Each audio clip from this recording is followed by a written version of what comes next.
అందరికీ నమస్కారం. తొలి ఏకాదశి శుభాకాంక్షలు తెలియజేస్తున్నాను. అదేవిధంగా తొలి ఏకాదశి నాడు ఏకలవ్యుడి యొక్క జయంతి కూడా ఇవాళ మన ఎరుకల సమాజ సోదరులందరితో కూడా కలిపి జరుపుకోవడం చాలా సంతోషంగా ఉంది.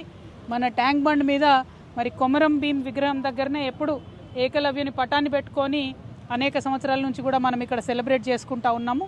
మరి ఫ్యూచర్లో ఏకలవ్యుడి విగ్రహాన్ని కూడా మరి ఏర్పాటు చేసుకునే ప్రయత్నం కూడా తప్పకుండా మనందరం కూడా చేద్దామని చెప్పి సందర్భంగా తెలియజేస్తూ, మరి ఇవాళ భారతదేశ చరిత్ర ఎక్కడ చూసినా ఇప్పటి వరకు కూడా బహుజన వర్గాలకు సంబంధించి ఏ విధంగా అణచివేత ఉందనడానికి ఏకలవ్యుని యొక్క జీవితమే ఉదాహరణ. మరి ఆనాడు గురుభక్తితో ఉండి కేవలం ఒక వ్యక్తే తన గురువుని నమ్మినా సరే ఆ వ్యక్తి కూడా తనను ముందుకు తీసుకొని పోకపోయినా కూడా చరిత్రలో నిలబడిపోయేటటువంటి త్యాగాన్ని చేసినటువంటి ఏకలవ్యుడు నిజంగా మనందరికి కూడా ఒక రకంగా ఆరాధ్య దైవం అవ్వాలి, స్ఫూర్తి ప్రదాత అవ్వాలి. ఆయనకు ఆనాడు అన్యాయం జరిగి ఉండవచ్చు గాక, కానీ ఆయన గురుభక్తిని వీడలేదు, సమాజానికి ఒక మంచి తోవని చూపించే ప్రయత్నమే చేసిండ్రు. కానీ ఇప్పుడు మనందరం కూడా ఆయన వారసులుగా, ఆయన బిడ్డలుగా మనకు అన్యాయం జరగకుండా, మన స్థానం రాజకీయంగా మనకు వచ్చే విధంగా, మన స్థానం మనకు ఆర్థికంగా వచ్చే విధంగా, ఉద్యోగ విద్యావకాశాల్లో వచ్చే విధంగా సమాజానికి పాటుపడుతూ తెలంగాణలో అందరం కూడా కలిసి ముందుకు అడుగు వేయాలని చెప్పి ఈ సందర్భంగా పిలుపునిస్తూ ఉన్నాను. దానికోసం నా వంతు ప్రయత్నంగా నేను మీ అందరినీ కలుపుకొని పోయి అనేక ఉద్యమాల్లో మనం ఇవాళ పాల్పంచుకుంటూ ఉన్నాము. మీరు చెప్పినట్టుగా కేసీఆర్ గారు ఆనాడు కట్టించినటువంటి భవనం ఇవాళ కనీసం పూర్తి చేయలేని పరిస్థితులలో రాష్ట్ర ప్రభుత్వం ఉండడం చాలా దారుణం. ఏకలవ్య భవనం తప్పకుండా త్వరితగతిన పూర్తి చేయాలని ముందుగా కాంగ్రెస్ ప్రభుత్వాన్ని నేను డిమాండ్ చేస్తూ ఉన్నాను. అదేవిధంగా మరి ఎస్ స్కీమ్, YES అంటే ఎరుకల ఎంపవర్మెంట్ స్కీమ్ అనేటటువంటి పథకాన్ని గౌరవ పెద్దలు కేసీఆర్ గారు ఆనాడు ప్రవేశపెట్టడం జరిగింది.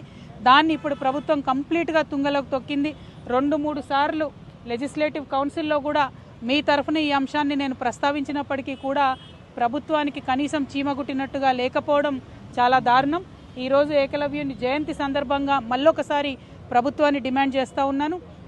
ఏదైతే 60 కోట్ల రూపాయలు 50,000 ఎరుకల కుటుంబాలకు లబ్ధి చేకూర్చే విధంగా కేసీఆర్ గారు ఆనాడు ప్రవేశపెట్టినారో ఆ పథకాన్ని యథాతథంగా లేకపోతే ఇంకొంత మెరుగుపరిచి ఇంకా ఎక్కువ కుటుంబాలను కూడా కలుపుకొని చేసే విధంగా ఇప్పుడున్నటువంటి ప్రభుత్వం వెంటనే ప్రయత్నం ప్రారంభించాలని చెప్పి ముఖ్యమంత్రి గారిని డిమాండ్ చేస్తూ ఉన్నాను. మీరు అన్నట్టుగా ఆనాడు ఎమ్మెల్సీగా కూర సత్యనారాయణ గారికి గౌరవ ముఖ్యమంత్రి గారు కేసీఆర్ గారు ఇచ్చినప్పటికీ మరి గవర్నర్ గారు రిజెక్ట్ చేయడం అన్నది కూడా రాజకీయంగానే జరిగినటువంటి అంశమని నేను భావిస్తూ ఉన్నాను. ఇటువంటి రాజకీయాలకు అతీతంగా మనం ఎరుకల సోదరుల యొక్క రాజకీయ అభివృద్ధి కోసం కూడా ప్రయత్నం చేయాలి. రాబోయేటటువంటి ఈ లోకల్ బాడీ ఎన్నికలలో తప్పకుండా మన వాళ్ళు ఎక్కడుంటే అక్కడ నిలబడి పోటీపడి మరి గెలిచే విధంగా మనందరం కూడా అన్ని పార్టీలు కూడా ప్రయత్నం చేయాలని ఈ సందర్భం కోరుకుంటూ మళ్ళొకసారి ఆర్థిక అభివృద్ధి జరగాలంటే ప్రత్యేకమైనటువంటి కార్పొరేషన్ ఉండాలనే డిమాండ్ ఎన్నో రోజుల నుంచి ఉన్నది. ఈ విషయంగా గౌరవ ముఖ్యమంత్రి గారు రేవంత్ రెడ్డి గారు హామీ ఇచ్చి ఉన్నారు. 500 కోట్ల రూపాయలు కూడా ఇస్తామన్నారు. కాబట్టి తక్షణమే మరి ఎరుకల కార్పొరేషన్ కూడా ఏర్పాటు చేయాలని ఈ సందర్భంగా నేను డిమాండ్ చేస్తూ ఉన్నాను. Thank you. జై తెలంగాణ, జై ఏకలవ్య, జై కురు, జై తెలంగాణ.